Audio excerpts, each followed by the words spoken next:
Ahoy and welcome to Prague and another edition of the Mars Guide. Now before we get into this episode, I just want to take a moment to thank all of you who have liked and commented on my videos.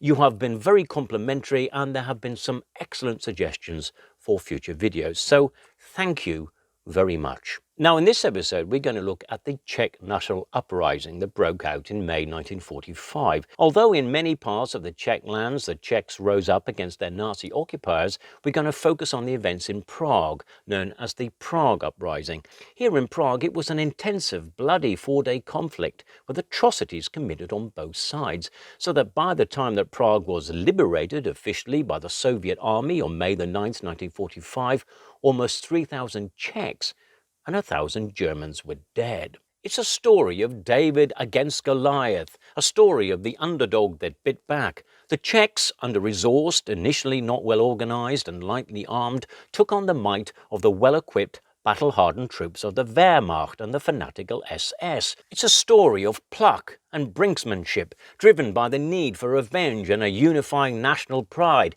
peppered with acts of sheer heroism, along with lies, deceit, and ultimately betrayal. It's a story that has many threads, including a shady Russian agent codenamed Sokolov, 2 British prisoners of war, and American officers of the OSS, which was the precursor of the CIA. But it provokes a number of questions. Why did it happen? And why so late in the war? Could not the Czechs have just waited for the Soviet or US troops to arrive? After all, the US forces were only 80 kilometers from Prague. What did it achieve? Was it worth the death and destruction? And why, when it looked as though the uprising was about to be brutally crushed by the Nazis, did help come from an unexpected and unlikely source? And finally, just what did any of this have to do with the Japanese? Answers coming up in the next 2 videos. Although Hitler was dead and Berlin had been captured, the war was still not over, and in the Protectorate of Bohemia and Moravia there was still nearly 900,000 German troops, so the country was still effectively under Nazi control. Rumours had already started to reach Prague that there was some dissent in other Czech cities. People just didn't want to sit around and wait for the Nazis to go home, so spontaneously they started to replace Nazi flags with Czech flags, tear down German signs over shops. Businesses refused to accept German Reichsmarks as currency.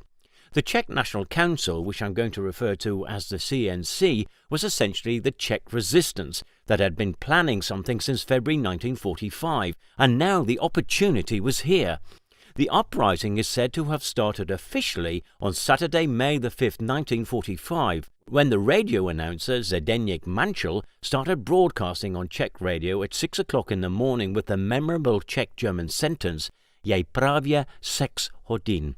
It's just 6 o'clock, but it was a mixture of Czech and German, for in German, sex means 6. But it's said that he used a deliberate mocking tone to make it sound like the English sex. From that moment on, only the Czech language and Czech songs could be heard on the radio. Up until that time, they had been banned. But the radio station was to play an important strategic role because at that time, radio was the only means of mass communication. It was the only way to update the people of Prague, the country and the world about the progress of the uprising. It allowed them to call for help and give the insurgents instructions on how to maintain the uprising. The biggest fight for the radio building began on the afternoon of May the 5th, when a group of Czech police officers were sent to occupy the radio station, where they then clashed with the SS soldiers. At that moment, 12:33 in the afternoon, Mančel and his colleague Kozak started calling for help. "We are calling the Czech police, gendarmerie and armed forces. Help Czechoslovak radio." And so began what would go down in history as the Prague Uprising. The insurgents knew it would not be long before reinforcements would be sent to Prague, because they knew that for the Nazis, Prague was their escape route to the west.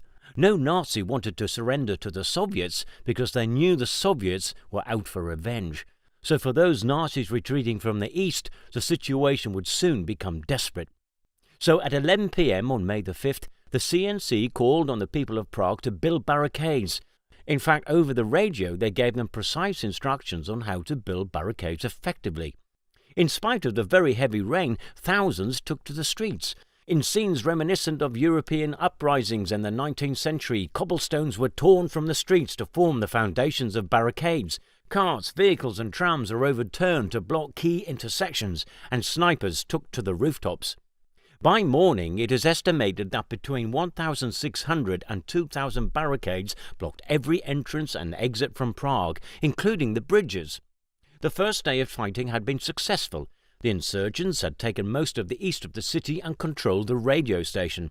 They released thousands who had been imprisoned by the Nazis and held 10 of the 12 bridges, and more importantly the telephone exchange that allowed them to sever communications between Nazis. But Field Marshal Schörner dispatched units of well-armed and battle-hardened SS units to Prague. The Czech broadcast appeals for help in Russian and English, calling for the Allies to come to their aid. And the broadcast in English was made by this man, William Gregg. He said, "Prague is in great danger. The Germans attacked with tanks and planes. We urge the Allies for help. Send tanks and planes immediately. Help us defend Prague. We're broadcasting from a radio studio around which the battle is raging."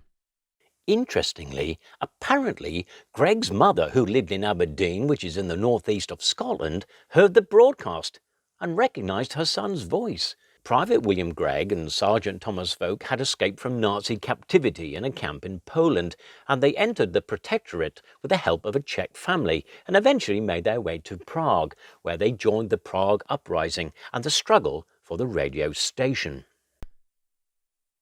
Close to the radio station in this building, which is now a primary school, was an SS stronghold of 123 men who posed a serious threat to the insurgents and them holding the radio station. It was important that this unit was neutralized, so Vogt and Gregg devised a simple plan that they put to the insurgent commanders. It was a simple trick that involved Vogt and Gregg pretending to be the vanguard of British paratroopers sent to liberate Prague. So, under the protection of a white flag and with 2 Czech officers, they approached the building wearing their British Army uniforms that had been especially cleaned and pressed. Vogt and Gregg explained to the SS commando why they were there, and demanded that the enemy units surrender under the threat of an immediate air attack. The threat was effective, and to the surprise of the negotiators, the German units surrendered and laid down their arms. On the morning of May the 6th, German planes began bombing Prague. However, the Luftwaffe no longer had the strength for carpet raids because A, they didn't have enough planes, and B, not enough fuel. But they did hit the radio station, some buildings, barricades, and through the dropping of incendiary bombs caused a huge number of casualties. Czech radio, however, continued to broadcast from the crypt of the Church of Hus, which is not far from Manchel's apartment. It was becoming clear that although the Czechs had some weapons and had captured a small amount of artillery, they were actually no match for the heavily armed Germans. Things were looking really desperate when suddenly help arrived from an unusual source, the vlasovci, or the Russian Liberation Army, named after their commander and founder, Andrei Vlasov, and from now on I will refer to them as the ROA. The ROA comprised about 20,000 Russian soldiers who were opponents of Stalin and, until recently, had been fighting with the Nazis against the Soviets and were now camped southwest of Prague. Confusing, isn't it? So, a bit of background. The Russian Liberation Army, or as I'm going to refer to them from now on, the ROA, was a group of Russian soldiers captured by the Nazis on the Eastern Front. Many were disaffected with Stalin's dictatorship and his extensive and very cruel repression when hundreds of thousands of people were sent to gulags and murdered, including some of the highest commanders and officers in the Soviet army. It is said that Stalin's liquidation of experienced Soviet commanders was one of the main reasons why the Nazi invasion of the USSR was so swift and deep, taking them right to the edges of Moscow. The Russian Liberation Army was led by Andrei Vlasov. Vlasov had been captured by the Nazis following the failed Ljubljana offensive operation. His army had been entirely surrounded by the Nazis and virtually wiped out. Vlasov appealed to Stalin to retreat, but Stalin refused. Although Vlasov claimed that he was against Stalin and really anti-communist, Russian and Soviet historians argue that Vlasov, while in prison, adopted a pro-Nazi German stance because he was an opportunist, thinking of his career and survival. They say he feared Stalin's retribution for losing his last battle and his army. The commander of the ROA division near Prague was a Ukrainian, Sergei Bunyachenko, and his beef was that the Soviet Union liquidated Ukrainian statehood after the Bolshevik Revolution, and that Stalin had decimated the Ukrainians through repression and famine. Although Hitler opposed the idea of creating an independent Russian unit, Himmler became a supporter, and the ROA was eventually set up in November 1944. Their first offensive against the Soviets was in February 1945, but they were unsuccessful, and thereafter, knowing that the war was coming to an end, they headed south in order to surrender to the Americans. But at the time of the Prague Uprising, the 1st ROA Division under the commander Bunyachenko found themselves situated just southwest of Prague. So just how did the ROA get involved? Enter the mysterious senior Red Army Lieutenant Vladimir Radolinsky, who in spring 1944 moved to Prague, where he operated under the codename Sokolov, also known as Neighbor, and made himself head of the non-existent Soviet mission. It was Sokolov who, on his own initiative, made contact with the ROA. There then followed a series of telephone exchanges between Sokolov and various ROA officers. Sokolov asked them how could they just stand by and do nothing and watch the Nazis murder innocent women and children. Sokolov knew that the Soviets saw the ROA as traitors and that they were trying to escape to the West to surrender to US troops. Sokolov told them that if they did nothing, he would, through a radio broadcast, shame them for their inaction. It was a good tactic, because at that moment the ROA, who had been fighting with the Nazis, needed a public image profile makeover. They needed to look as though they were really on the side of the good guys. After a short while, they came back and asked, "Okay, how will Stalin view this?" Sokolov hesitated and lied. "Everything is fine," he said. "Everything has been agreed. I'm speaking on behalf of Moscow." That was enough for the ROA. The response was, "We will launch an attack within 20 minutes, which they did, stopping the Nazis in their tracks, and just in time as the Nazis, through their sheer numbers and firepower, were about to put an end to the uprising. The situation began to improve, but then in another broadcast, the CNC began to distance themselves from the ROA, saying the action of Vlasov against the German troops was their own affair, and stressed that the CNC had no political agreements with the ROA. What? Quite naturally, this broadcast upset the ROA. Sokolov then received a number of angry telephone calls from the ROA commanders, who rebuked him for dragging them back to Prague with his lies, and they'd suffered losses too. The Czechs had spat in their faces, so they were packing up and leaving. Sokolov tried to save the situation and drove out to meet with the division's commander Bunyachenko along with representatives of the CNC. Bunyachenko offered a complete occupation of Prague by the ROA and to hold their position until the arrival of one of the Allied armies. In return, he demanded the free passage of the entire ROA to the west. Although the CNC acknowledged how hard the ROA had fought, they couldn't accept the terms, and this was without doubt a political decision.